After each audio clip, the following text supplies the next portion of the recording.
Ok. Olá amigos, bem-vindos ao canal Daniel Simões. Entramos um pouquinho atrasados por algumas dificuldades técnicas, mas já aqui estamos e é com muito prazer que nós trazemos aqui na rubrica Convidado, que foi criada há pouco tempo aqui no canal Daniel Simões. Estamos trazendo o Mestre Aleph. Nesta rubrica do convidado, a minha proposta é nós podermos trazer conhecimento de outras pessoas que possam agregar mais valor à nossa vida, mais conhecimento, e nós possamos trazer mais luz à nossa consciência, possamos trazer mais coisas positivas. E boa noite, Mestre Aleph. Tudo bom? Boa noite, meu querido. Boa noite a todos os nossos ouvintes aí. Agradeço imensamente essa oportunidade de poder falar, de poder compartilhar um pouquinho e também de receber de você e dos nossos ouvintes. Agradeço muito, muito mesmo. Mestre Aleph, este tempo vai ser essencialmente seu. Eu vou estar aqui no papel de entrevistador. Eu vou fazer perguntas. E nós está à sua vontade para usar e falar o que quiser. Não tem restrições aqui no canal. Muito obrigado, meu amigo. Vamos em frente. Grato eu. Então, vamos começar falando como se eu não soubesse de nada sobre você, porque com certeza tem gente ouvindo que não o conhece, nem o seu trabalho. Com certeza. Então, vamos começar por que o título de mestre?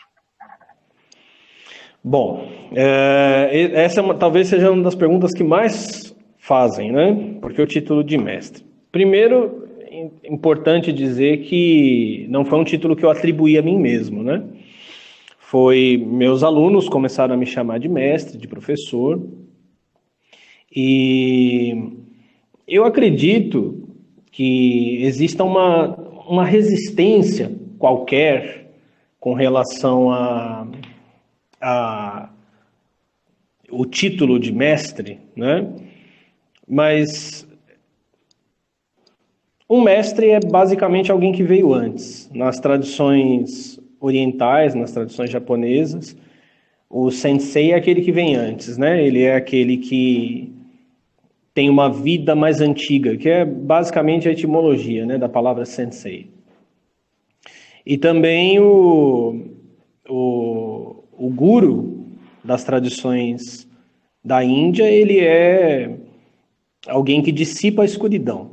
Ele se conecta, ele se liga a uma tradição de professores, de mestres e de iniciadores, e ele dissipa a escuridão da consciência das pessoas.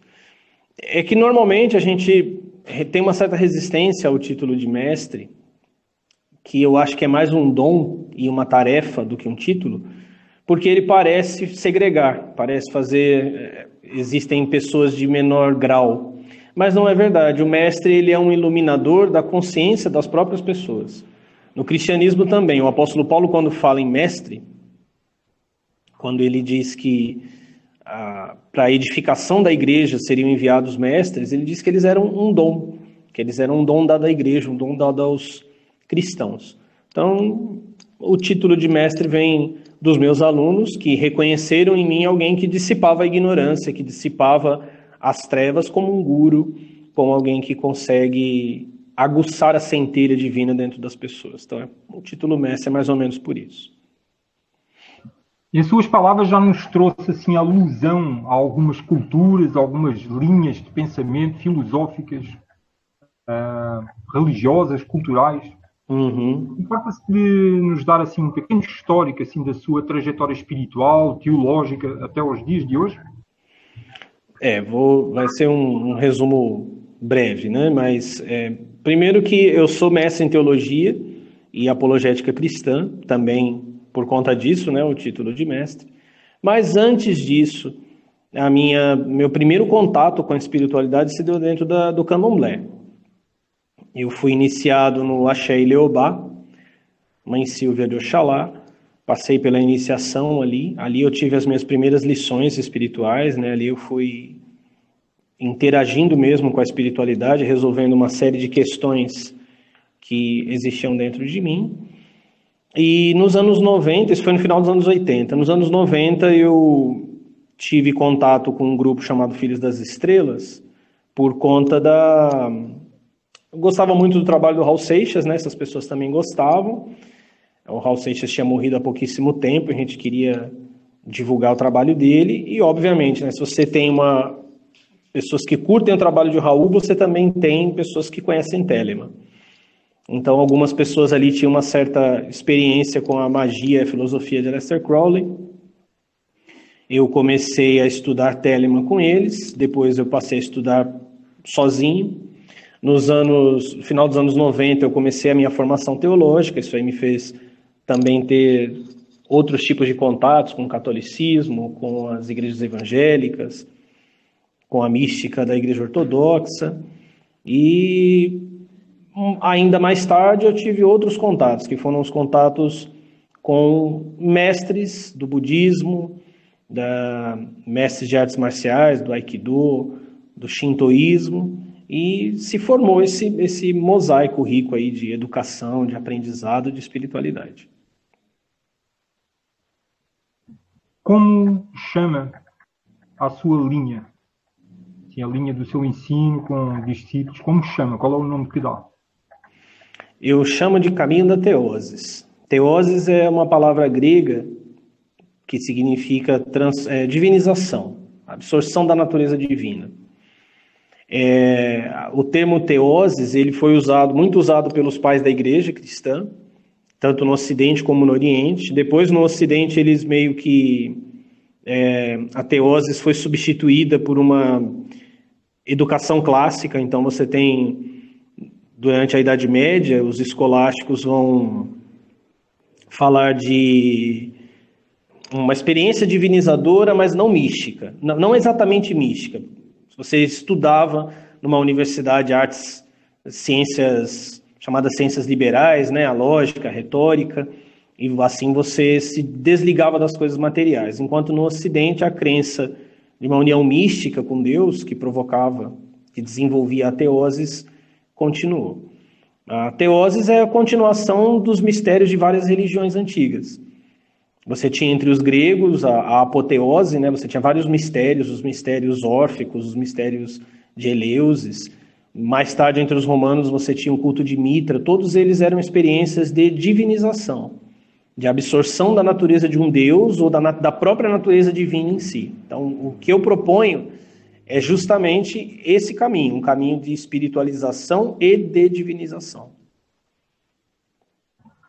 Esse caminho, assim, dentro daquilo que estiver podendo falar, sim, em termos práticos, como funciona? Tem um estudo, tem um ritual, como funciona? A gente faz uma síntese, né? Talvez uma coisa que as pessoas me perguntam muito é sobre a prática, né? Quais são as práticas espirituais? Existem práticas meditativas dentro do caminho, desde as práticas meditativas cabalísticas, as unificações do nome de Deus, as ascensões por meio da Merkabah, né, que seriam as carruagens divinas, até outras práticas dos cristãos do Oriente, práticas de controle da respiração, orações continuadas, orações prolongadas, né, chamada oração do coração, como é chamada na Igreja Ortodoxa Oriental. E ela tem uma parte teórica, que é o estudo das mitologias, o estudo das escrituras sagradas. Só que quando a gente fala em parte teórica, a gente tem mais ou menos assim, a parte teórica, ela é o ensaio para a ação. Então a gente quer saber da parte prática. As pessoas me perguntam muito da parte prática. Só que a teoria, quando a gente fala de espiritualidade, principalmente se fala de Kabbalah, que é algo que a gente trabalha muito nesse caminho, você não tem uma teoria separada da prática. Todo aprendizado, ele é essencialmente material. Se você senta e você começa a ler um livro, se você vai estudar informática, se você vai estudar qualquer disciplina, aquele aprendizado, ele é material. Você vai colocar teu cérebro para funcionar. né? Se uma pessoa, você vai acelerar suas sinapses, você vai guardar informações, isso é um processo eletroquímico do cérebro. Então, não é teoria nesse ponto. A teoria cabalística ou a teoria espiritual, a teoria mística, você não apenas absorve conceitos e conhecimento, você absorve espiritualidade. Aquilo reativa conhecimento que já existe dentro de você. É menos um aprender e mais um descobrir. É menos um adquirir algo novo e mais um descortinar conhecimentos que estão ali acumulados dentro da alma. Então, mesmo esse aprendizado dito teórico, ele é essencialmente prático, porque ele é espiritual. É muito daquilo que eu também venho trazendo no meu trabalho, que é o despertar da memória, né? Isso, exatamente. Que era... Os mistérios dos neoplatônicos trabalhavam muito com isso, né? O neoplatonismo falava muito sobre isso.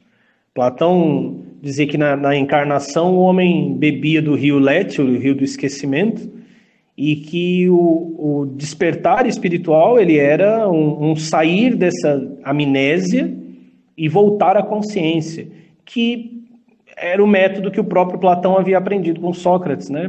Sócrates não dizia estar ensinando, mas desenterrando o conhecimento, extraindo o conhecimento dos seus alunos. Então é mais ou menos por aí. Dentro de todas essas clarificações que nos trouxe sobre o vosso trabalho, qual é o objetivo do vosso trabalho? O objetivo do meu trabalho é transformar as pessoas não só internamente como externamente. Quem tem acompanhado minha página percebe que eu tenho falado ali de religião, de mitologias, tenho feito críticas também, e também tenho falado de questões sociais, políticas, né? Às vezes algumas pessoas até se incomodam com isso, porque elas não conseguem entender que essa conversa espiritual, ela se desdobra para o social, ela se desdobra para a educação, ela se desdobra para uma crítica daquilo que a gente vê na TV, que a gente assiste no cinema.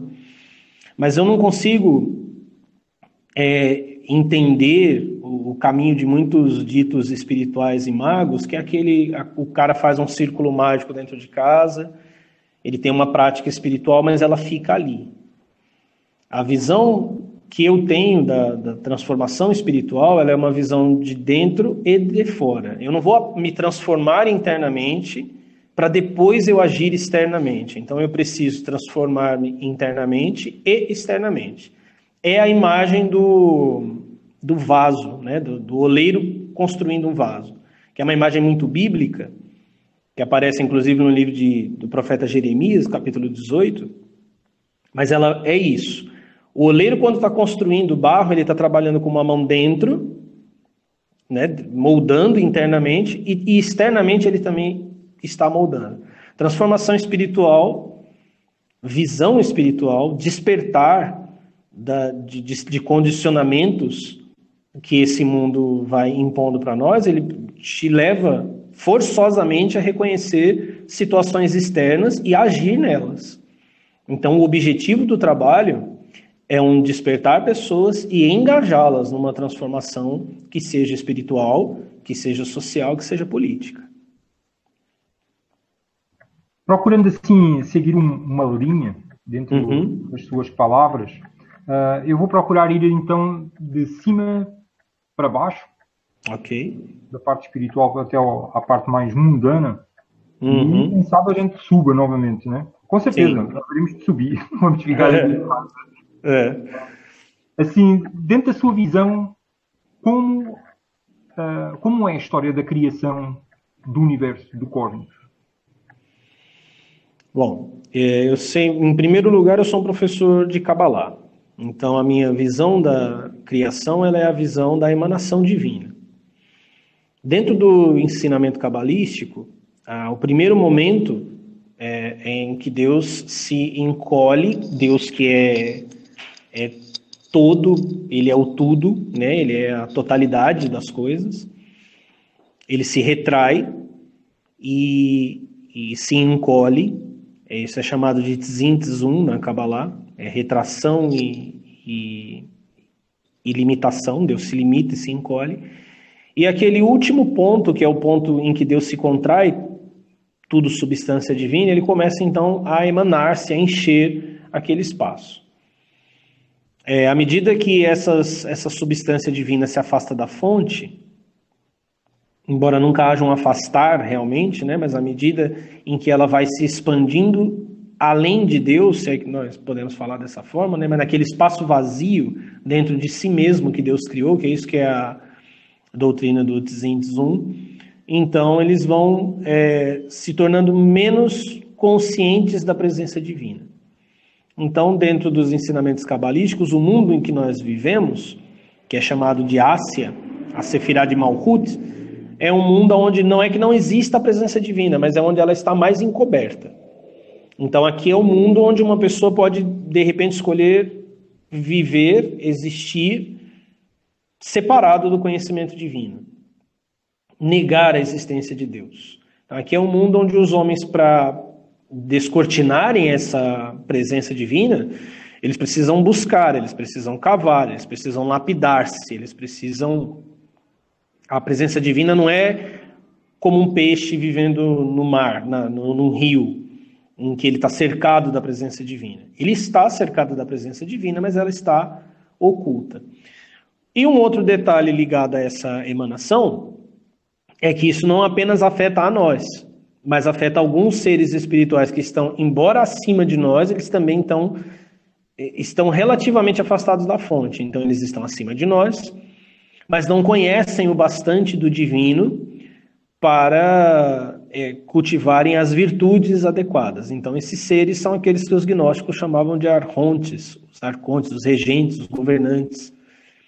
São entidades espirituais superiores ao homem, mas não exatamente divinas, e que se valem, muitas vezes, da ilusão humana de distância de Deus. Essa expansão, contração que falou de Deus inicialmente, acho que foram essas as palavras que usou, né? Expansão e contração. Retração e contração. Esse movimento, ele sempre existiu? Então, essa é a grande questão, né? Os cabalistas discutiram isso por muito tempo. Alguns cabalistas dizem que não, que isso aconteceu num dado momento, que seria para nós o início do tempo, né? Deus fora do tempo. E outros cabalistas, na verdade, dizem que esse movimento ele só acontece do ponto de vista do ser humano. Então, em Deus não continua imperturbável. Ou seja, o Tzin-Tzum não aconteceu em Deus. Deus, quando olha para o mundo, a única coisa que ele enxerga é ele mesmo. Ele não vê o mundo, ele não vê o Daniel, ele não está me vendo. Ele está vendo a si mesmo. Então, esse movimento teria acontecido apenas para nós enquanto criaturas. Agora, existem outros cabalistas, principalmente antes de Isaac Luria, que diziam que o movimento aconteceu, embora o próprio Isaac Luria e Raim Vital e outros cabalistas desse porte que falaram abertamente sobre esse movimento divino, eles diziam que o movimento é um movimento de encobrimento real, que ele realmente acontece, que Deus se encobre, que Deus se limita por ser o todo, para que então possa existir algo separado dele, mas não fora dele, que seriam os anjos e os outros seres espirituais e os homens. Então, na verdade, essa pergunta ela não tem uma resposta definitiva, né? Este sempre, suponhamos que esse movimento tenha começado, de fato, ele tenha acontecido e ele fosse o início do tempo. Então, do nosso ponto de vista, seres humanos, ele sempre aconteceu, porque desde que o tempo começou, ele aconteceu. Suponhamos que esse movimento não tenha acontecido, que ele seja apenas a nossa forma de reconhecer nosso surgimento, o surgimento da centelha divina dentro de nós, o aparecimento do mundo físico. Então, eventualmente, ele nunca aconteceu. A nossa própria visão dele é ilusória, porque nós continuamos imersos em Deus. Então, dependendo do ponto de vista, ou ele sempre aconteceu, ou ele nunca aconteceu. No ponto de vista daqueles que o movimento sempre aconteceu, o que é falado como sendo o motivo do início, ou, digamos assim, se esse movimento não existia e passou a existir, o que originou o início desse movimento? O desejo de Deus de compartilhar-se com outro que não ele mesmo. Lembrando que a palavra desejo, quando a gente fala em desejo humano, essas palavras são colocadas a Deus porque a gente simplesmente não temos vocabulário para definir o eterno, o indefinível de fora da existência. Então a gente falamos em Deus desejando, em Deus querendo, em Deus não querendo coisas. Só que não querer para você ou para mim é rejeitar algo. Eu não quero fazer tal coisa, eu não quero ir em tal lugar, eu não quero determinada comida, eu não quero ver determinado programa de TV. E querer é o oposto disso. Eu quero aquilo, eu quero estar com aquela pessoa, eu quero viver essa experiência. O nosso querer ele é sempre ligado a um outro algo, né? A minha experiência com um objeto ou com alguém. Então, quando a gente diz que o desejo de Deus foi compartilhar, esse desejo não pode ser pensado como solidão. Deus estava sozinho e incompleto, e aí ele quis compartilhar. Eu costumo dizer que, ao contrário de uma necessidade divina em dar-se a um outro, era uma fonte transbordando. A fonte não estava seca porque ela transborda. Ela transborda porque ela tem muito dentro de si. Então, ao transbordar-se, ela vai enchendo outros espaços. Deus sendo totalidade, o eterno sendo tudo, não havia nada para ser preenchido. Então, ele projeta da sua própria substância vasos para ser preenchidos. Porque a fonte divina continua jorrando e continuará jorrando infinitamente. E aí, tanto do ponto de vista do acontecer ou não acontecer, ele não importa, porque para nós, seres humanos, nós somos lineares, então para nós isso acontece. Né? Nós não estamos olhando do ponto de vista de Deus, nós estamos olhando do nosso ponto de vista. Do nosso ponto de vista, as coisas tiveram um começo. Tudo para nós tem início. Então, do ponto de vista do homem, o que importa é saber que o desejo divino é o de preencher, e o nosso desejo é o de ser preenchidos. Nós sentimos o vazio, nós sentimos tristeza, nós sentimos vazios existenciais, nós desejamos ser preenchidos, e Deus deseja preencher, e esse é o casamento perfeito da redenção e da transformação do universo, que começa com a criação, com a primeira emanação. Então, em sua visão, nós, espíritos, consciência, nós fomos criados ou sempre existimos? Do nosso ponto de vista atual, ou mesmo do nosso espírito em muitas instâncias, a Kabbalah fala da alma em muitos níveis, nós tivemos um início. Mas este início, ele está limitado no tempo, e além dele existe a presença divina. Vou explicar melhor. A Kabbalah vai falar que o homem tem 4 almas. A Nefesh, que é a alma animal, que ela se associa ao corpo, mesmo ela está associada ao sangue, né? O seu sangue correndo pelo seu corpo, irrigando suas células, ele está cheio de alma, cheio de Nefesh. Acima da Nefesh existe uma alma chamada Ruach, que é a alma do intelecto, da compreensão. O Espírito Santo na Bíblia é Ruach HaKodesh, ou o Espírito Santo de Deus. Acima dela, a mais elevada, que é a alma ligada à profecia, é a Neshama. Né? Segundo a Kabbalah, essas são as 3 almas que nós precisamos retificar ou purificar. Acima delas ainda existe a alma Hayá. Aliás, a alma Hayá que está ligada à profecia. Diz que Adão possuía Hayá, por isso ele foi chamado de Nefesh Hayá. Hayá significa vida. Então ele é uma alma que está viva. Ou seja, a Nefesh dele, que é corpo, ela tem a vida divina. E essa seria a plenitude do ser humano. Mas acima de todas essas almas, existe uma alma que é a alma ligada ao Adam Kadmon. O Adam Kadmon é a primeira emanação do divino, antes da emanação dos mundos. Que é chamada de Yahid, ou a alma da unidade. Essa alma da unidade, ela não tem princípio. Essa alma da unidade, ela é essencialmente divina. Então,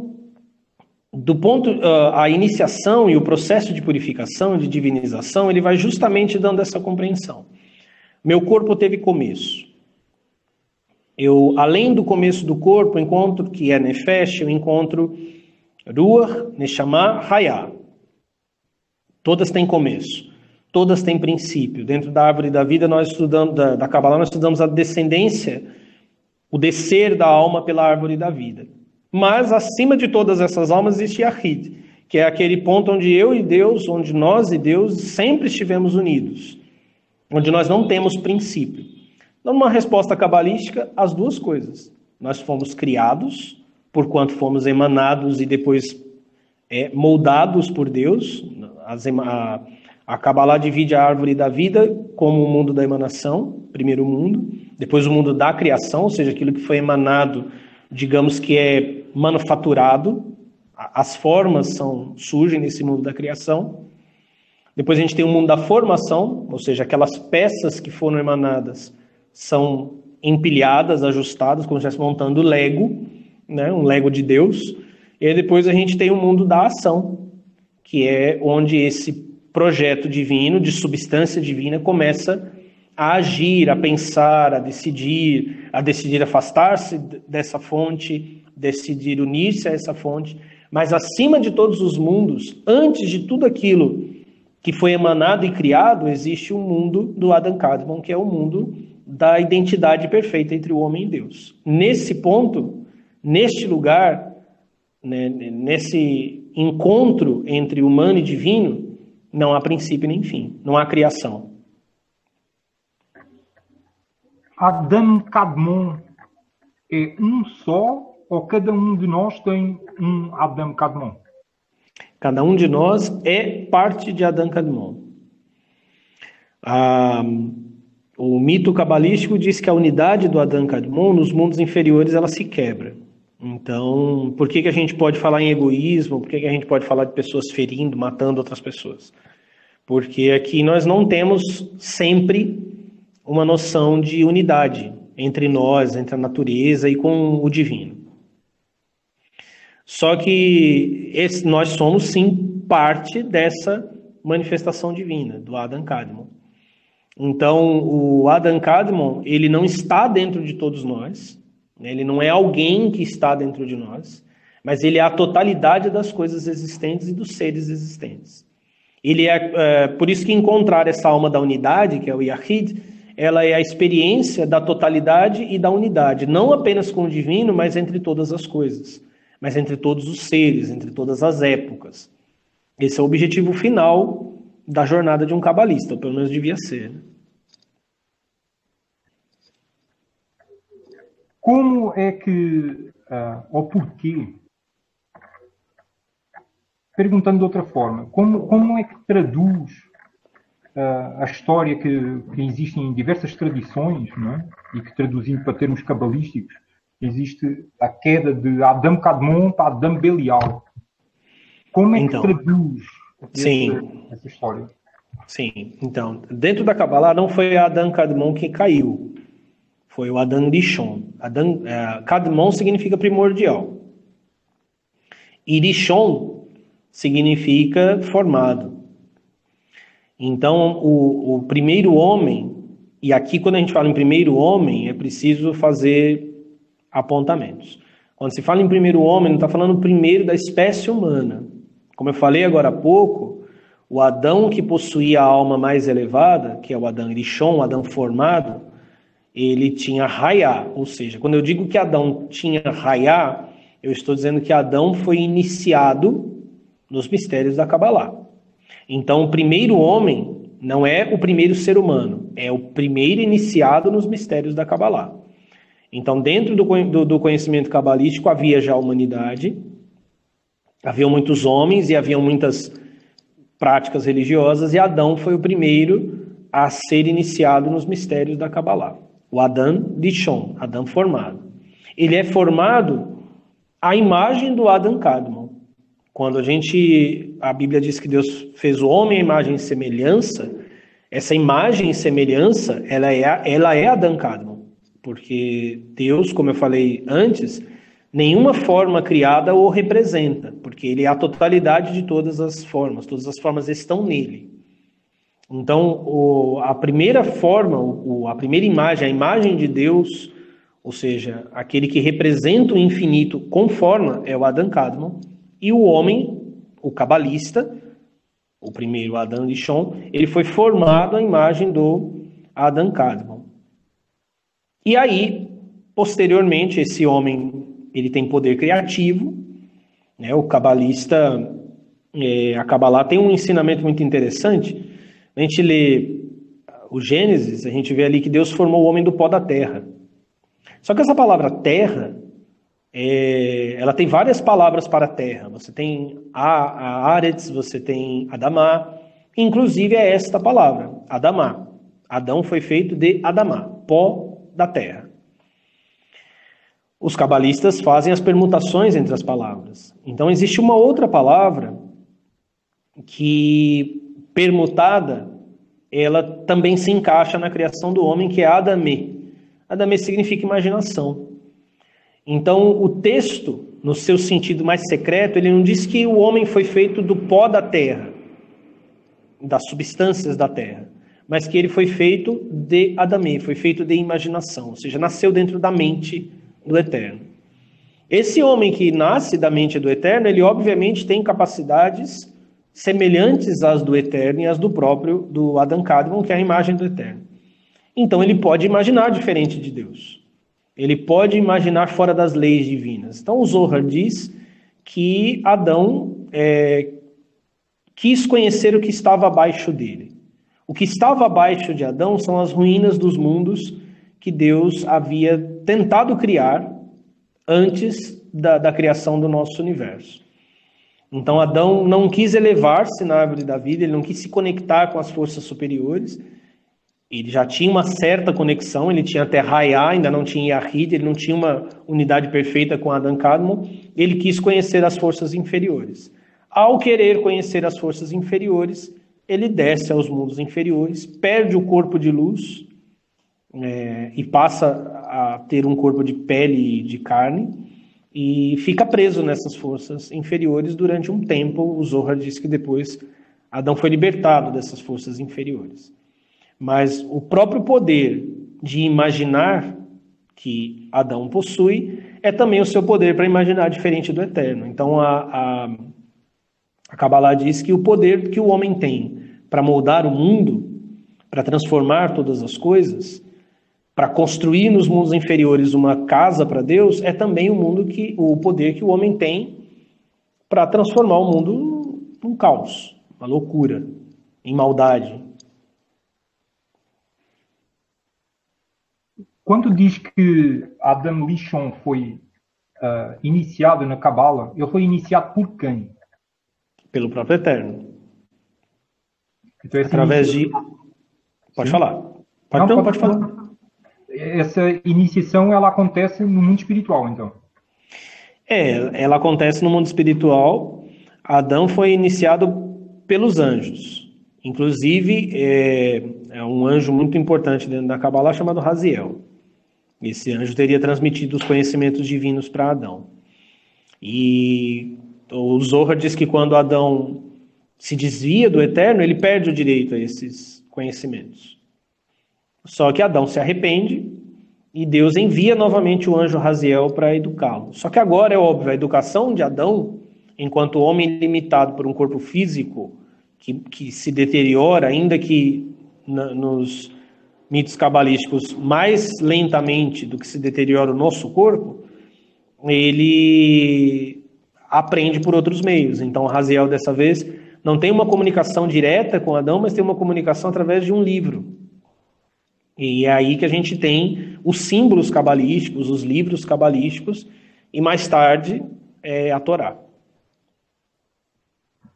E eu já assisti a alguns vídeos seus falando sobre Jeová, e então faço a pergunta: quem é Jeová no meio dessa história toda?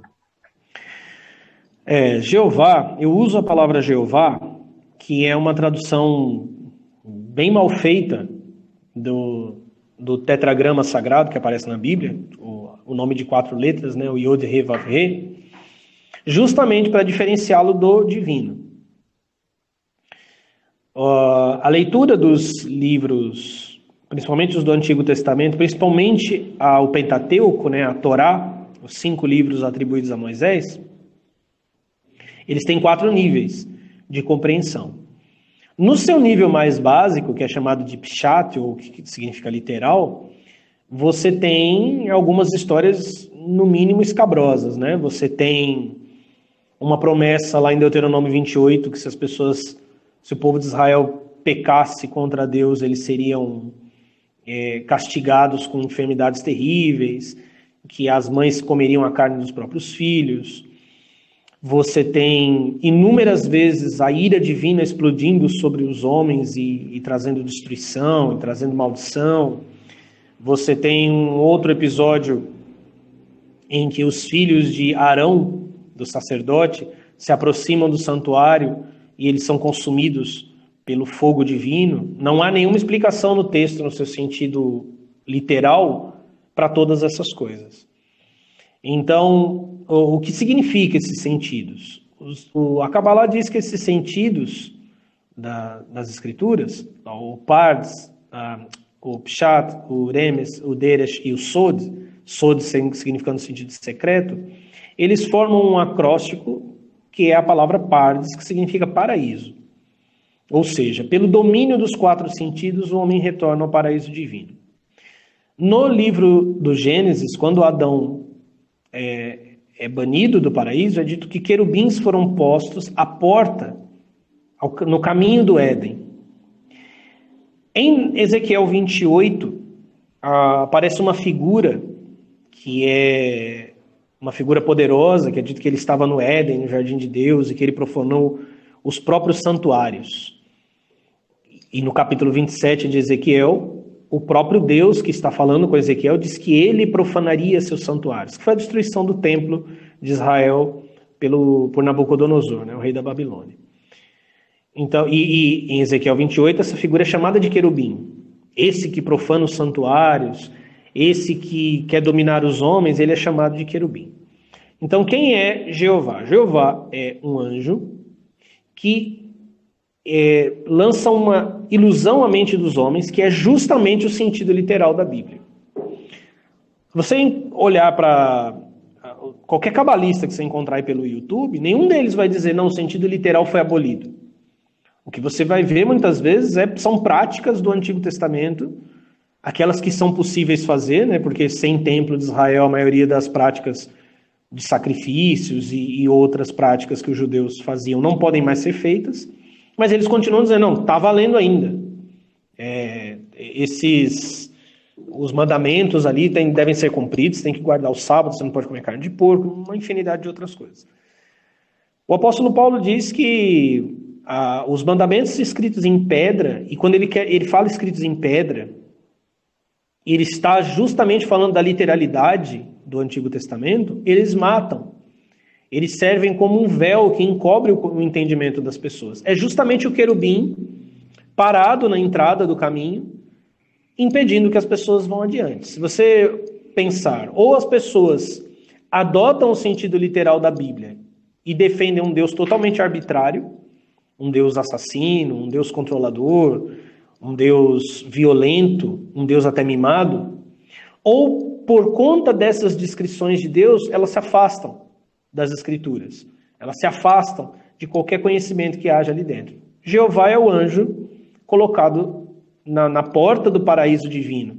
E esse paraíso é justamente o entendimento da ciência divina, que hoje é chamada de Kabbalah, mas é o nome que nós damos hoje. Kabbalah significa recebimento da sabedoria.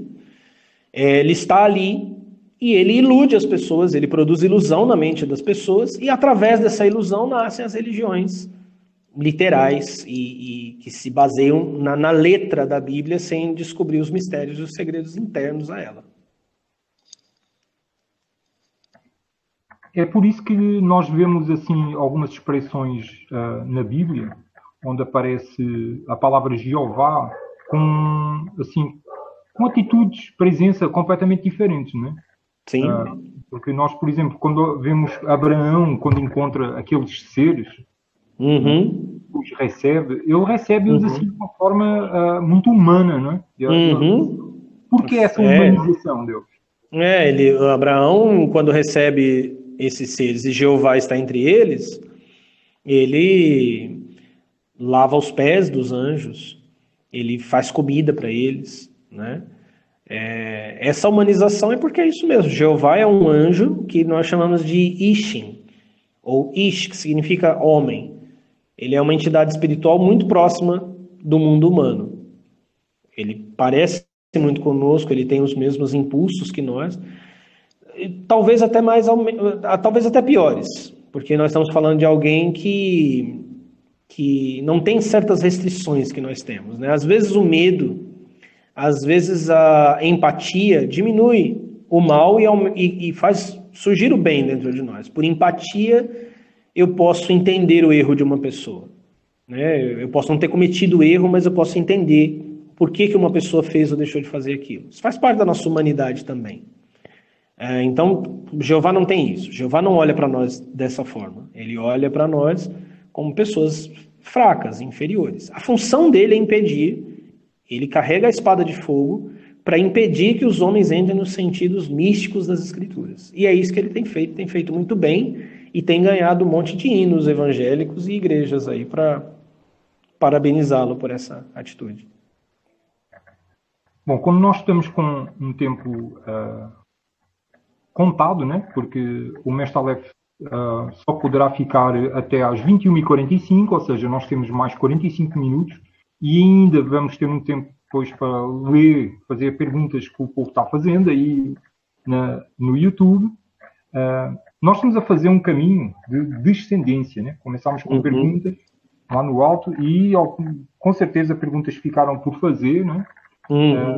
Mas devido ao tempo, quem sabe depois nós possamos fazer noutras oportunidades. Eu ia falar isso, a gente tem que repetir a dose, né? Porque fica muita coisa pelo caminho, a gente está fazendo uma descida muito rápida, né? Sim, sim.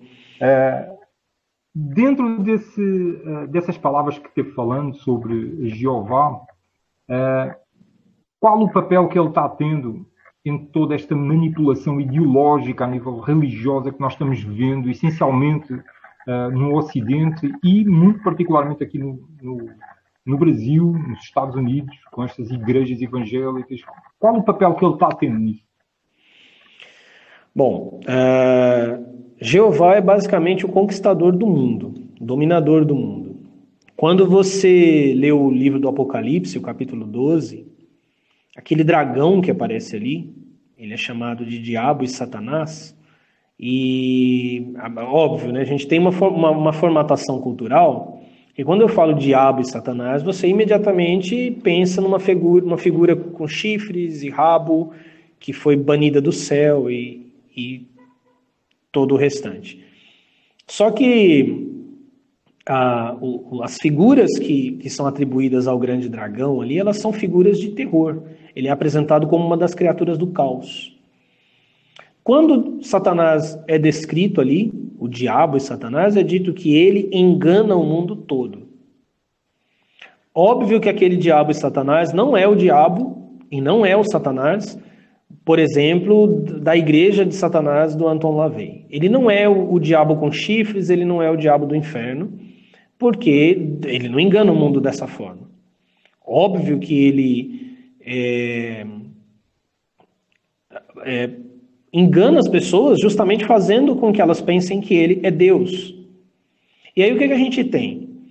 Agora, na última marcha para Jesus, eu não sei se você viu, eu não sei quantos viram, aqui em São Paulo, pessoas com bandeiras de Israel, houve até um representante da comunidade judaica ali.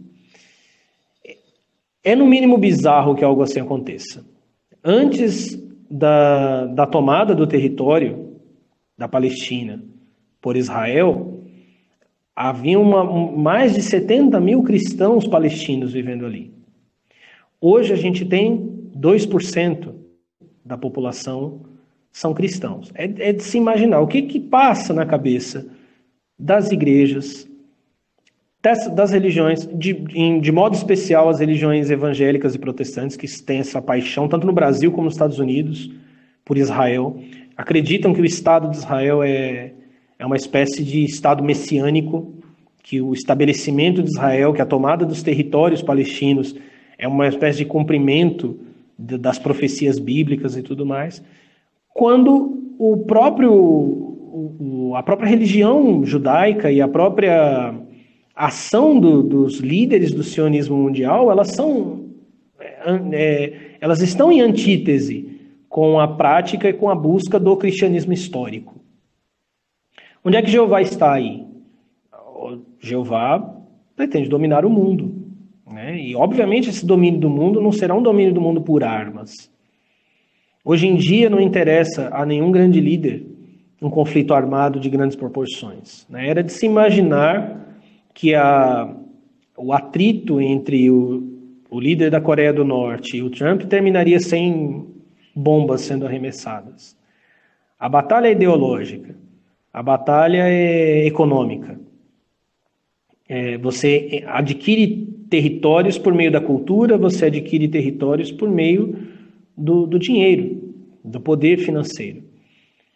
A marca da besta que aparece em Apocalipse 13, ela está diretamente ligada a Salomão, né? Inclusive é dito que aquele que tem o número da besta pode compreendê-lo apenas por meio de sabedoria. E Salomão era o homem sábio. O 666 ali não é um número apenas para se calcular, para chegar em algum resultado muito profundo cabalístico, mas ele é uma referência aos 666 talentos de ouro que Salomão recebia. E ele recebia de impostos. Então a gente tem ali um sistema econômico, ideológico, religioso, que tem como centro o dragão que cai no Apocalipse 12. Ele cai, organiza esse sistema, e por esse sistema ele faz com que a terra toda o adore. E aí, de novo, a gente tem a questão, essa adoração precisa que eu esteja diante do Deus ou da divindade? É óbvio que não. A adoração ali é a aceitação do sistema que ele constrói, do sistema que ele cria. Então, Jeová é a grande força motivadora, é o grande planejador desse sistema de domínio mundial, de alienação mundial e de exploração, que tem, a meu ver, no sionismo, uma das suas forças mais poderosas. Diante de mim, aqui nas questões, surgem dois caminhos. Vamos fazer um caminho até Jerusalém para depois vir para o Brasil. Okay. Por que essa luta ao redor da cidade de Jerusalém? Dizem os cabalistas que Jerusalém havia sido, em certo tempo, o centro do universo. Bom, os cabalistas dizem que ela ainda é, né? Que Deus, o Eterno, teria tirado uma pedra do seu trono, o Iven Shetia, que seria a pedra fundamental, e ele teria começado a criação do universo a partir dessa pedra. Só que o próprio Zohar, o Zohar diz isso também, mas o Zohar também diz que quando Jacó, que foi um dos primeiros patriarcas, estava em Betel, a pedra na qual ele colocou a cabeça era a pedra fundamental. Não é possível, Betel não é em Jerusalém, como é possível que a pedra fundamental estava em Betel e também estava em Jerusalém? E aí o próprio Zohar vai dizer que Deus desdobrou a matéria para que a pedra estivesse abaixo da cabeça de Jacó. Então, Jerusalém foi um centro de espiritualidade. A partir de Jerusalém iniciou-se um novo período na história da humanidade, o cristianismo nasce ali, e o cristianismo vai ser, para o bem e para o mal, um agente de formador da cultura e da civilização do Ocidente. Esse era seu principal lugar. O que Jerusalém é hoje? Hoje, Jerusalém pode ser entendida a partir de um outro ponto de vista, e aí eu cito Dante. Dante Alighieri, na Divina Comédia, ele entra para os mundos infernais a partir de Jerusalém. Ele diz que os círculos do inferno se abriram pela queda do anjo. ou seja, ele desce para o inferno através de Jerusalém. Se a gente pensar o centro de conflitos que existe ali, a violência que tem Jerusalém como seu centro, direta ou indiretamente, os ânimos que são desencadeados por aquilo que se dá em Jerusalém, não é muito difícil de imaginar que Jerusalém hoje não é mais um centro de poder, que uma vez conseguido, ele vai dar poder àquele que o dominar. Ele é muito mais um abismo, um rasgo espaço-temporal de onde forças espirituais do caos têm saído, têm afetado o mundo, e não preciso ir muito longe, lembrando que o Templo de Salomão, construído aqui em São Paulo, ele foi construído com pedras trazidas de Jerusalém, né? Houve esse fetiche na construção do Templo de Jerusalém aqui em São Paulo. A ideia era trazer Jerusalém para São Paulo. Historicamente, foi do século III para o século IV que os cristãos começaram a peregrinar para Jerusalém. Mas até então, isso se tornou muito forte com os protestantes, a ideia era de uma Jerusalém celeste, não mais uma Jerusalém terrestre. Nos seus primeiros anos, nas suas primeiras décadas e séculos, o cristianismo entendia que Jerusalém havia sido amaldiçoada por Deus e rejeitada por Deus, e essa era a razão da destruição da cidade e do templo no ano 70 da era cristã. Há pouco falou que, como já não se tem o Templo de Salomão, os sacrifícios para a abertura de portais eles já não funcionam. E agora falou que em Jerusalém estão abertos os portais para a entrada de certas entidades não positivas. Aí vimos aqui para o Brasil. Existe algum papel oculto na construção do Templo de Salomão para abrir portais com rituais e sacrifícios? Existe, sim. O próprio Edir Macedo, líder da Igreja Universal do Reino de Deus, ele compara dinheiro a sangue, a sacrifício. Eles nunca dizem que vão pedir dinheiro para as pessoas, eles sempre dizem que vão pedir sacrifícios. Essa é a linguagem que a Igreja Universal trouxe desde a sua fundação. Era evidente que isso chegaria no momento em que eles reconstruiriam o templo de Salomão. Dentro do judaísmo, se dentro do cristianismo a construção do templo é uma blasfêmia, porque dentro da visão cristã, o templo hoje é o corpo de Jesus Cristo, o corpo místico de Jesus Cristo. Ou seja, o templo não tem mais nenhuma função mística e espiritual. Por isso que muitos cristãos, curiosamente cristãos evangélicos, dizem que o terceiro templo vai ser a morada do anticristo. O que é, no mínimo, estranho pensar que muitos cristãos pensam dessa forma e vão ao Templo de Salomão. Agora, dentro do próprio judaísmo é uma blasfêmia. O templo não pode ser construído fora da terra escolhida por Deus e também não poderia ser construído por gentios. Então, de um lado e de outro, o templo é uma blasfêmia. Ele se apresenta como um ultraje a Deus, seja na visão do judaísmo rabínico moderno ou na visão do cristianismo. As práticas dentro do Templo de Salomão são práticas de sacrifício. As práticas ali, tirando todo o interesse que é óbvio, é o mercadológico, né? Eu invisto milhões na construção de um lugar para ganhar outros bilhões, né? Uma coisa óbvia, né? Ninguém investe sem pensar em retorno. Deixando de lado isso, o Templo de Salomão, como eu já falei em alguns vídeos, o primeiro templo ele tinha o objetivo de abrir portais, de conectar os mundos, e isso é ponto pacífico, os rabinos também falam. O templo daqui de São Paulo, ele tem exatamente a mesma função. Por isso que eles usam um termo até pomposo, que ele é o altar de Deus na terra. Quer dizer, ele é a igreja das igrejas. Se ele é o altar de Deus, se é isso que eles pensam, então ele é um ponto que conecta nosso mundo com os mundos espirituais. Então o objetivo do Templo de Salomão é esse. E eu devo lembrar que em 2014 o Templo de Salomão foi inaugurado. E todo mundo sabe o que aconteceu no Brasil desde então.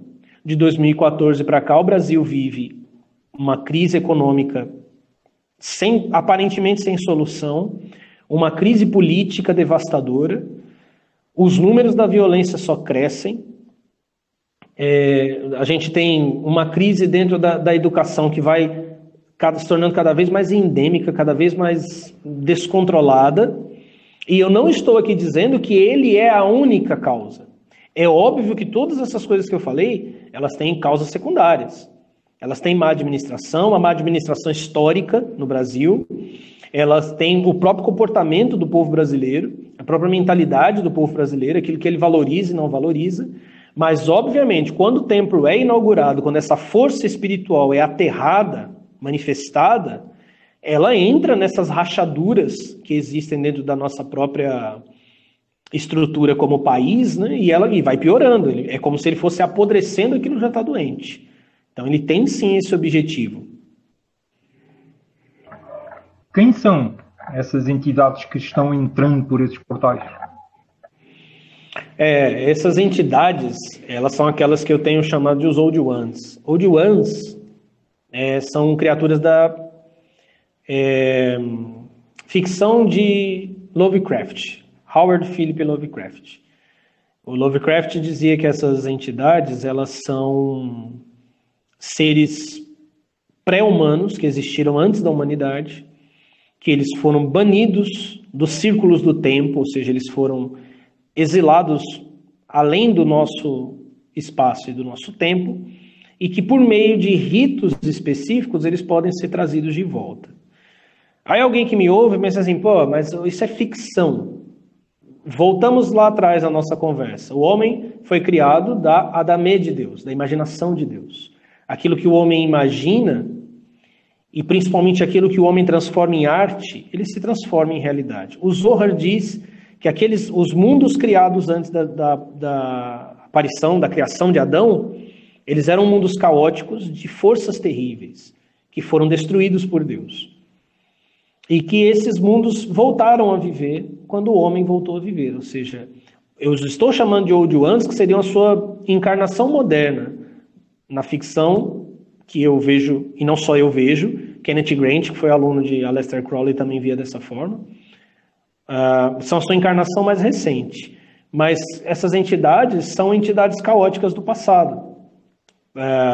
O Leviatã, dos termos bíblicos, o Behemoth,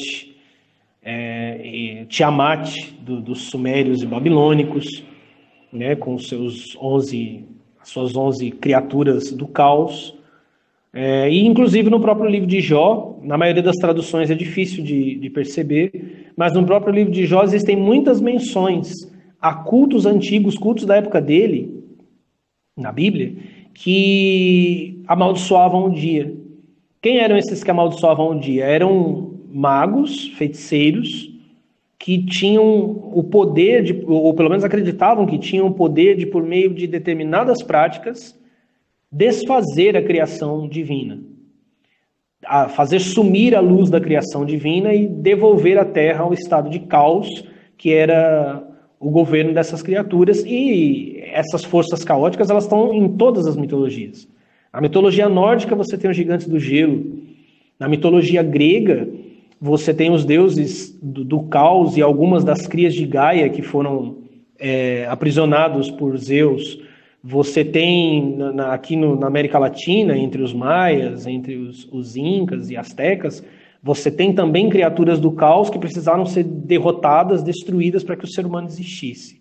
Então, esse é um mito que corre as histórias das religiões e mitologias do planeta inteiro, e que eu entendo que Lovecraft apenas olhou a fresta se abrindo entre os mundos, elas se abriram inclusive na própria consciência dele, e ele, inclusive, deu material. Existe uma ordem chamada Ordem de Dagon. Dagon é uma das criaturas do mito de Lovecraft. É uma ordem mágica.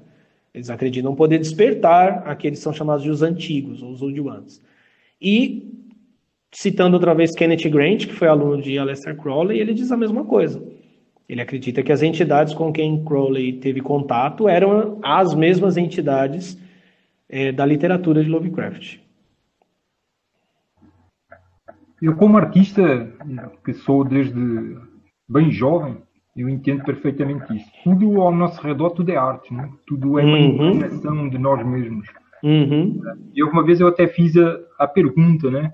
Assim, de Metallica, né? Metallica tem uma música que é da Call of Cthulhu. Sim, eu lembro. Cthulhu, né? Sim. E eles estão realmente fazendo esse chamado. Depois comecei a ouvir melhor, né? Sim, exatamente. Sim? Alô? Não estou te ouvindo. Ia falar? Eu ia, mas pode terminar, depois eu falo. Não, eu ia fazer uma pergunta. Fala o que eu ia falar. Então vou falar rapidamente aqui. Acho que fica uma dica de estudo para todos, um documentário feito por um escritor de quadrinhos muito famoso, que eu gosto muito, o Alan Moore, chamado Mindscape. Nesse documentário ele fala sobre magia como arte. Ele diz que a magia sempre foi arte, inclusive ela era chamada de a arte. Ou seja, produzir música, uma história, um desenho, sempre tem o objetivo sempre teve, e ainda tem para aqueles que sabem utilizar essas ferramentas, um objetivo de transformação da consciência humana, da consciência das pessoas. O que a gente está fazendo aqui, embora não seja, especificamente não é arte, mas o nosso objetivo também é transformar a consciência das pessoas por palavras, né? E músicas e filmes, eles são palavras direcionadas para provocar um efeito nas pessoas. E esse documentário é muito interessante porque eu assino embaixo desse ponto de vista e eu acho impossível que qualquer obra artística se divorcie por completo da arte. O que acontece normalmente, aliás, da magia, o que acontece normalmente é que a secularização e a comercialização fazem com que as pessoas não tenham noção dessa profundidade mágica. Mas como você disse, todo artista, enquanto trabalha, ele tem essa experiência, uma experiência consagrada. Ele percebe que, além do seu talento, além do seu desejo de produzir algo, ele canaliza forças, ele expressa forças. Isso é perceptível para qualquer artista. Isso é uma experiência muito comum de muitos artistas. Pode fazer a pergunta. Contextualizando essa pergunta, né? Nós vemos a arte hoje moderna, né? Que está vindo muito pelos pensamentos de esquerda, mudando completamente a egregor de pensamento e de valores, até a nível de família e instituto, a ideologia de género. Existe hoje, por mais incrível que possa parecer, na Holanda, um partido pedófilo que é legal, né? É um partido político, né? Sim. Então a pergunta essas expressões artísticas são manifestações inspiradas por essas criaturas que Lovecraft também inspirou, né? Sim. Você vê a gente, uma polêmica recente aqui no Brasil, né? Que foi aquela exposição do Santander, o Queer Museu. Teve uma outra que também produziu certo caos aí, mas não teve muita cobertura, justamente por não haver o envolvimento de um banco, que foi Faça Você Mesmo a Sua Capela Sistina. O que tinham nessas exposições? Do que elas falavam? Você vê a defesa dos apoiadores de que é apenas arte. Mas todas elas tinham um contexto religioso. Na exposição do Queer Museu, Jesus tem uma das imagens que Jesus está com vários braços e cercados de itens do capitalismo. E morto. Né? A associação mística ali é direta, tanto de Jesus como fundador do capitalismo e que a sua morte é que vai extinguir o sistema. Nessa mesma exposição, inclusive feita pelo Antônio Obá, o mesmo cara que fez aquela peça que eu falei num dos meus vídeos, em que ele ralava a imagem da Virgem Maria e depois se banhava nela, eram hóstias com palavras como sangue, suor, né? Faça Você Mesmo Sua Capela Sistina, haviam ditos, por exemplo, até anotei um aqui, tinha uma das imagens expostas ali, que inclusive eram de péssimo gosto, elas sempre tinham alguém defecando, imagens sexuais, tinha um Mickey, um Pato Donald de membros gigantescos. Tem um dos quadros dizia, para ser um deus deve ser merda. Não é apenas arte. Por que estás falando em Deus? Por que na entrada do Faça Você Mesmo Sua Capela Sistina havia uma cruz no chão? Por que a Capela Sistina, que é uma das obras, não apenas uma das maiores obras de arte da história, mas a Capela Sistina, ela tem uma representação da criação, do juízo final e da redenção.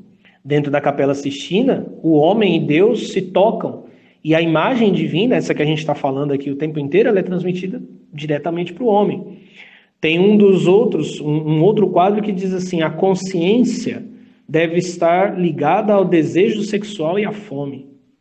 Imagina, se sua consciência estiver ligada a desejo sexual e fome, você desce aos níveis da animalidade. E é isso que Lovecraft diz nos seus livros, principalmente no chamado de Cthulhu, que a ascensão dessas entidades, elas transformariam o ser humano em assassinos, em animais. Hoje em dia você vê a música brasileira cada vez descendo uma ladeira mais baixa, independente, por exemplo, da postura de Platão, né, de que dizia que a música podia transformar a alma dos seres humanos, poderia mudar o ânimo das pessoas, independente de haverem pesquisas, por exemplo, que dizem que música clássica, que o cérebro prefere a música clássica, ou que a música clássica ajuda na regeneração cerebral. Independente disso, o que é divulgado? O que ganha espaço na mídia? É a música da mais baixa qualidade. É aquela que evoca os aspectos mais vulgares, mais animalescos do ser humano. É como se o ser humano hoje vivesse num estado de cio constante. A Lovecraft, no chamado de Cthulhu, descreve esse cenário. Então, essas forças, elas encontram um caminho, obviamente, por meio da arte. Cada vez que essas peças são encenadas, é a consciência que quer ser mudada. E é por meio da encenação, é por meio da escrita, é por meio das canções que as revoluções acontecem.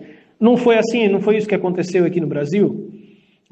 Durante o regime militar, os militares estavam lutando na rua, os guerrilheiros também estavam lutando na rua, mas eles assumiram uma frente de batalha que os militares não pensaram em assumir. Eles assumiram a música, eles assumiram o cinema, eles assumiram as novelas, eles assumiram as peças de teatro.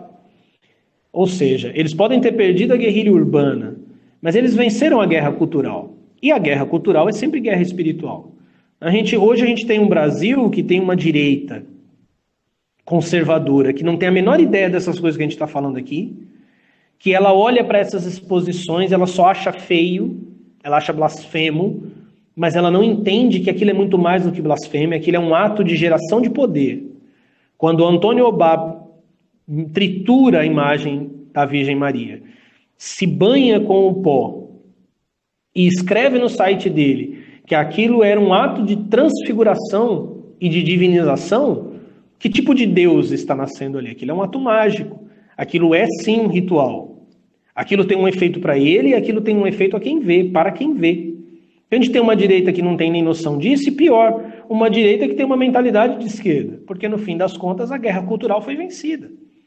A guerra cultural moldou as mentalidades de um jeito que você pode pensar que está do lado oposto, mas você usa e luta com as mesmas armas.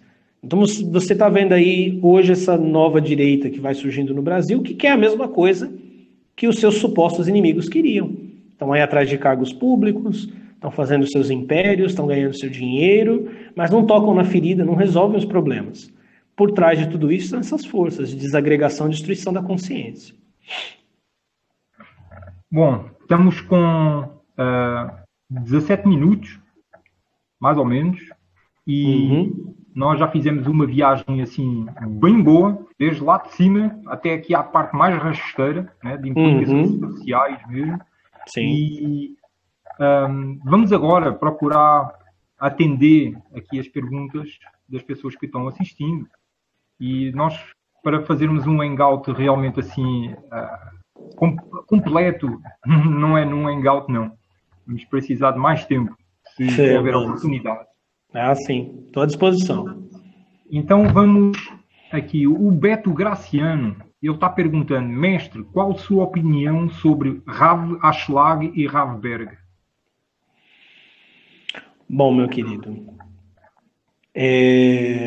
hoje em dia a gente tem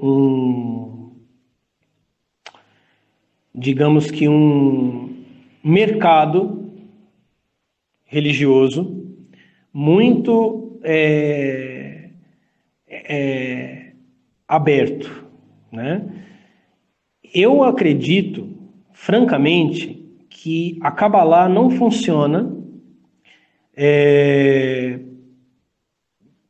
como funcionam todas as religiões. Quer dizer, eu não tenho como montar um centro de estudos, uma escola, cobrar uma entrada e aí, ok, as pessoas estão ali, elas estão estudando Kabbalah e elas são cabalistas. E esses indivíduos, eles agem mais ou menos dessa maneira.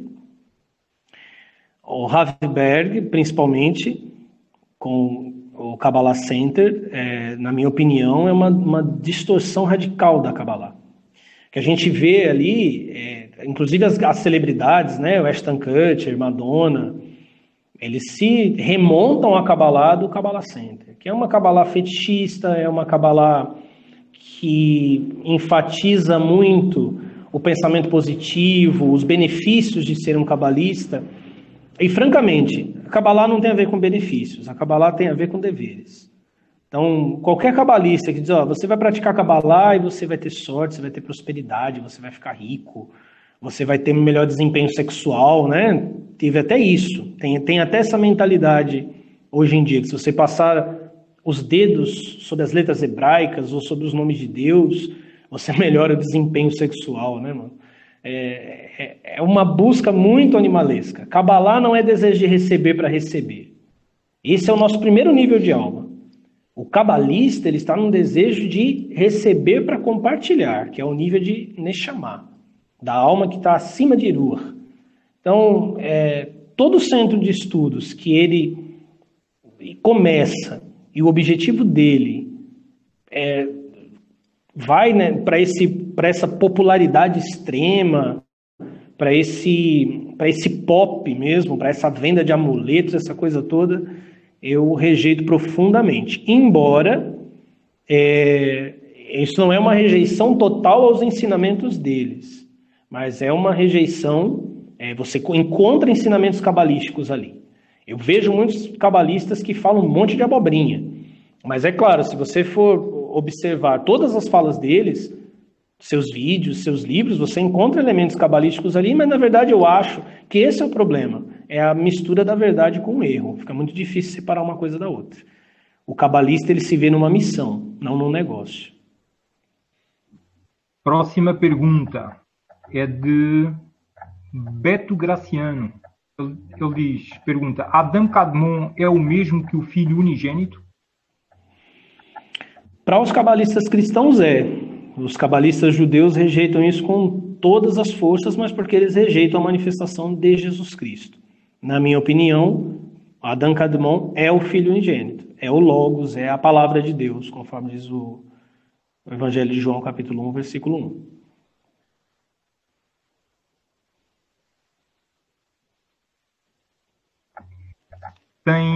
Tem algumas perguntas que eu não vou fazer, porque o mestre Aleph ele já respondeu a elas no meio das palavras que ele falou até agora.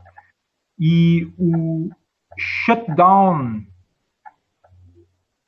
ele pergunta: a crença do mestre abrange claramente a relação das grandes religiões com contrapartes de uma coisa só.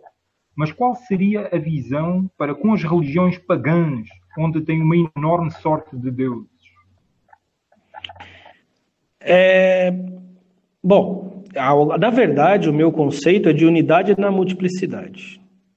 Embora eu tenha falado muito Deus e remontando as religiões monoteístas, este Deus ele emana muitos deuses de si. Então, eu acho que aqui também preciso fazer uma distinção entre paganismo e neopaganismo.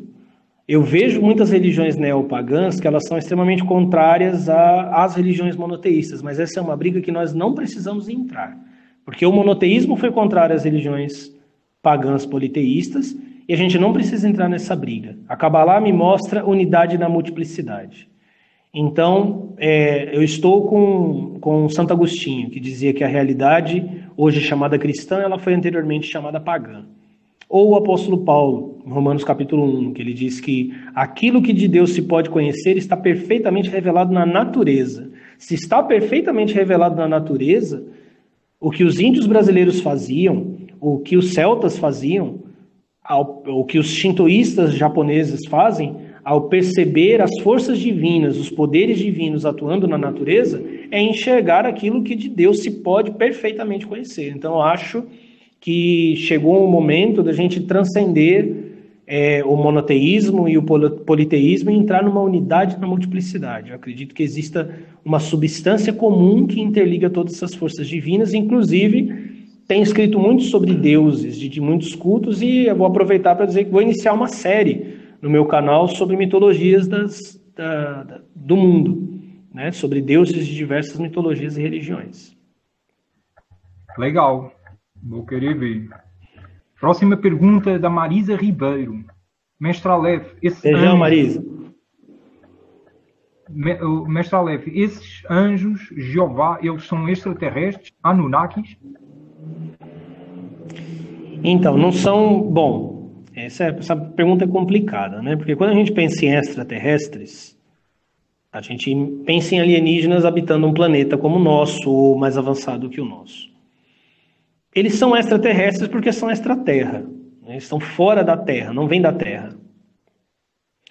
Mas o mito dos Anunnaki enquanto criadores do mundo, então, que é um mito sumério, que foi bastante popularizado no livro 12º Planeta, ele é parte da explicação. Então, digamos assim, Jeová não é um Anunnaki, mas Jeová chegou à Terra no mesmo tempo em que os Anunnaki também chegaram à Terra. Ele é um extraterrestre porque está extraterra, ou seja, ele não está no nosso planeta, vem de dimensões externas à nossa.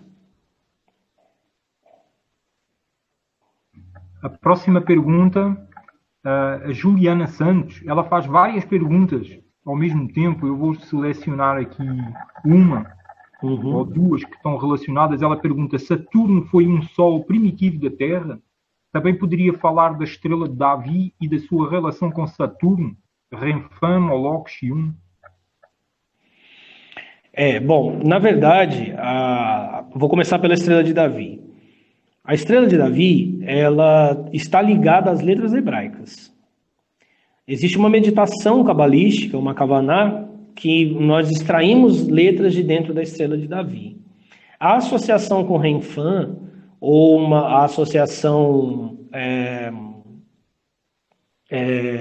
pagã, ela é feita posteriormente, até por muitos cristãos fundamentalistas, que imaginavam que esses símbolos são todos pagãos, todos demoníacos. Não é. Na verdade, é um símbolo poderoso, a estrela de Davi é um símbolo poderoso, é um símbolo espiritual poderoso. Essa meditação também é feita com a estrela de Salomão, e não é à toa que ela tem sido uma força poderosíssima no avanço do sionismo, posta na bandeira. Agora, sobre Saturno ter sido um sol da Terra, eu acredito que não. Eu acho que hoje em dia existem muitos mitos cosmológicos modernos, não estou nem falando de mitos antigos, estou falando de mitos modernos. E esses mitos cosmológicos modernos, eles contam N coisas, né? Planetas que foram destruídos, cinturões de asteroides que se formaram. Eu acho que o mito de Saturno tem um pouco a ver com isso. Embora Saturno tenha uma função mística importante para a humanidade na era que está iniciando.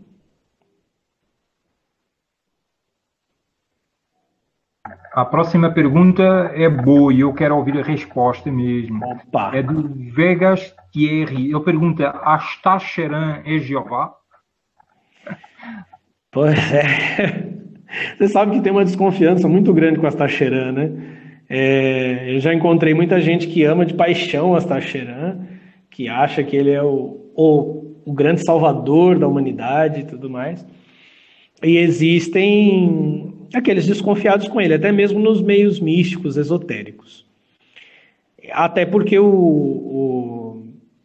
a aparição de Astacheran se deu de modo por contatados, né, de diversas maneiras e de algumas maneiras até confusas e contraditórias. Bom, Astacheran é Jeová. Astacheran é Jeová. Ele é por isso que eu digo, né? Você acabou de dizer que Jeová está ligado às forças caóticas da escuridão que estão invadindo a humanidade. Aí é que está. Na verdade, Astacheran, ou Jeová, ele está envolvido com o domínio da mente humana. A dominação da mente humana é o seu método. E como Astacheran, ele tem representado um outro aspecto da dominação da mente humana, que são certas doutrinas que são aprisionadoras da mesma forma. Elas também são limitadoras, né? Por exemplo, os senhores do karma, que julgam a humanidade, canalizações cheias de amor, cheias de aceitação, que sempre confundem, não identificam, não falam de unidade, falam de confusão entre aquilo que foi emanado, o homem, a alma, a centelha divina, e a fonte de onde ela emanou-se. Então você vai ter alguns movimentos esotéricos, místicos, né, muito fortalecidos pela figura de Astacheran, que ensinam você a reivindicar a essência divina do eu sou, né, eu sou a essência divina e tudo mais. E essa confusão, inclusive na própria Kabbalah, é dito que se você utiliza os nomes de Deus, e eu sou é um dos nomes de Deus, sem o mérito devido, você desencadeia os poderes de Geburah, que são os poderes do juízo. Então tem muita gente aí bradando eu sou e achando que, sei lá, em algum momento crítico naves espaciais vão descer para nos resgatar, e eles estão piorando o caos na Terra. Astacheran é sim Jeová, e aguarde mais informações sobre o tema. Faz tempo que eu não falo dele, na verdade. Queridos, temos 5 minutos e eu não vou poder fazer as perguntas todas, não é? E vou aqui...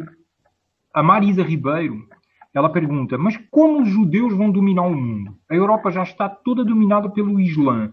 Todos caminham numa marcha louca, invadindo tudo, o islamismo. Como explicar? Aí é que está. Quando a gente fala em dominação, não é a dominação religiosa, né? O sionismo não está preocupado com religião. É por isso que o Benjamin Netanyahu disse que a reivindicação de Jerusalém como posse dos judeus, ela é bíblica, né? Que ela está na Bíblia. Independente disso, Israel tem a maior marcha gay do planeta. Israel a marcha em Tel Aviv é a maior marcha do orgulho gay do planeta. De cada 10 crianças, 3 estão na linha da pobreza extrema em Israel, Jerusalém. O domínio sionista, ele não é um domínio, em primeiro lugar, religioso. Ele é um domínio financeiro e cultural.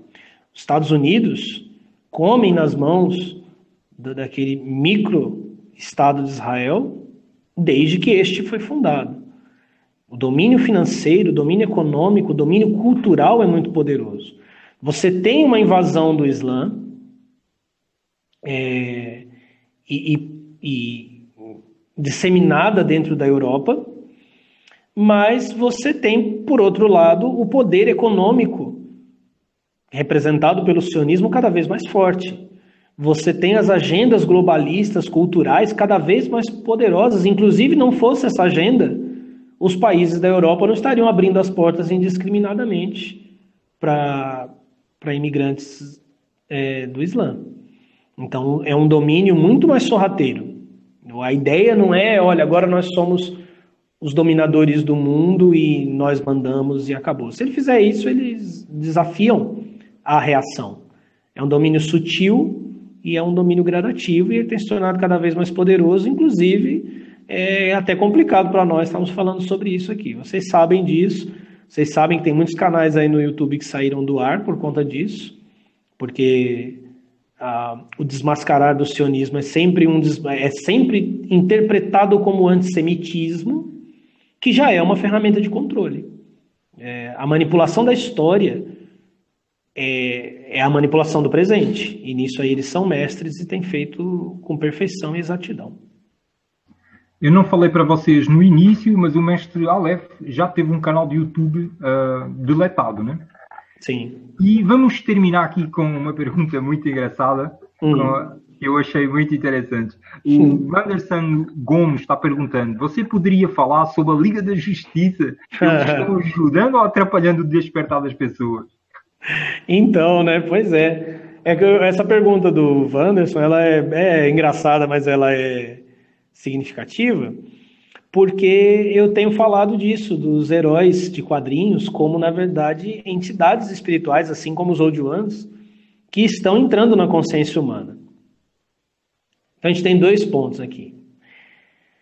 Esses heróis que se tornaram febre, tanto da Marvel como da DC, eles são entidades espirituais. Alguns deles são novas encarnações de deuses antigos, do paganismo antigo. Você percebe na relação das pessoas com esses deuses uma relação de culto, né? Se você for qualquer convenção, aí você vai ver o cara vestido do personagem, tentando incorporar o personagem, né? É exatamente o culto antigo feito aos deuses pagãos. Eles estão aparecendo na consciência humana porque é um momento de transformação e eles podem servir de elevação e de despertar dos poderes internos da alma do ser humano. Porém, a gente falou aqui algumas vezes, a maioria das pessoas não tem consciência disso. A maioria das pessoas só consegue olhar o aspecto material. Voltamos à questão da arte. Você pega uma história em quadrinhos e fala, isso aqui é um produto, é feito para vender. Mas as inscrições em pedra, por exemplo, nas pirâmides, ou as inscrições rupestres anteriores às pirâmides, elas tinham uma função mágica. Elas tinham o objetivo de causar uma transformação no mundo, que é a função mágica. Então, quando você tem uma revista em quadrinhos na mão, você tem um totem, você tem uma ferramenta, você tem um talismã mágico. Mas a nossa consciência disso foi perdida. Nossa consciência de que aquilo é um produto, que talvez seja entretenimento. Então, nós perdemos esse poder. E não só nós perdemos o poder, mas esses produtos, uma vez que eles se transformam em produtos, o objetivo é usar toda a energia mágica que afeta a consciência humana para extrair dinheiro. Então, quando o assunto vira lucro, o elemento mágico se dirige apenas para isso. Então, o que precisa ser feito é, primeiro, uma tomada de consciência. A arte é magia. Ela transforma a nossa consciência e ela pode nos levar a níveis de poder e de realização. Isso vale para tudo. Para a música, para a TV, para o teatro e para os quadrinhos. Depois, a percepção que qual é a diferença entre essas entidades que tiram dinheiro do teu bolso, que moldam comportamentos, que fazem as pessoas brigarem ou se amarem, e os deuses das religiões. A diferença é que o culto aos deuses das religiões é consciente. Nós cultuamos e sabemos que estamos cultuando. É um outro ponto. E, por fim, conseguir se comunicar com a essência dessas entidades, além de todas as capas que vão se construindo em torno deles, que são as embalagens para vendê-los. Encontrar a essência divina que está dentro deles, porque essa essência divina, assim como a essência divina, ou a essência espiritual dos Old Ones, é uma força de corrosão da consciência, que agora foi embalada na literatura de Lovecraft, ou até mesmo em outros filmes, né, em filmes e outras produções artísticas. Por exemplo, It, do Stephen King, o Pennywise, ele é um antigo, ele é uma criatura que vem das estrelas, que se alimenta dos medos humanos, é uma criatura análoga às criaturas de Lovecraft. Do mesmo jeito que existe uma corrosão da consciência nesses seres que têm essa embalagem literária, existe uma elevação da consciência nesses seres que têm uma embalagem de quadrinhos ou de cinema, de entretenimento apenas. A gente precisa transcender isso, encontrar os sentidos espirituais da arte e o que é que vem chegando até nós. Na Marvel, o Galactus, ele é um Old One, né? Um devorador de mundo, exatamente.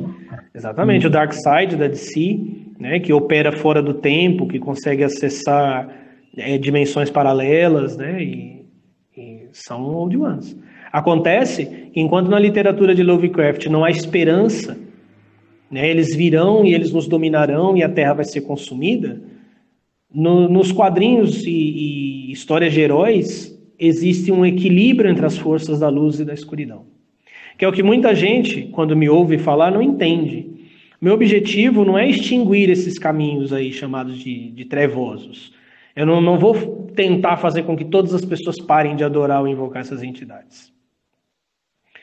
É o seu papel no mundo, é quem eles são, ainda que seja um papel muitas vezes sombrio. O meu objetivo é trazer o equilíbrio. É fazer com que pessoas que sejam iluminadas por aquilo que eu estou tentando ensinar, por aquilo, por exemplo, que você ensina aí no seu canal, nesse trabalho magnífico que você faz. Não sei se você lembra, né, Daniel, que eu falei para você, estava postando lá no grupo, eu falei, continua postando que eu gosto do seu trabalho.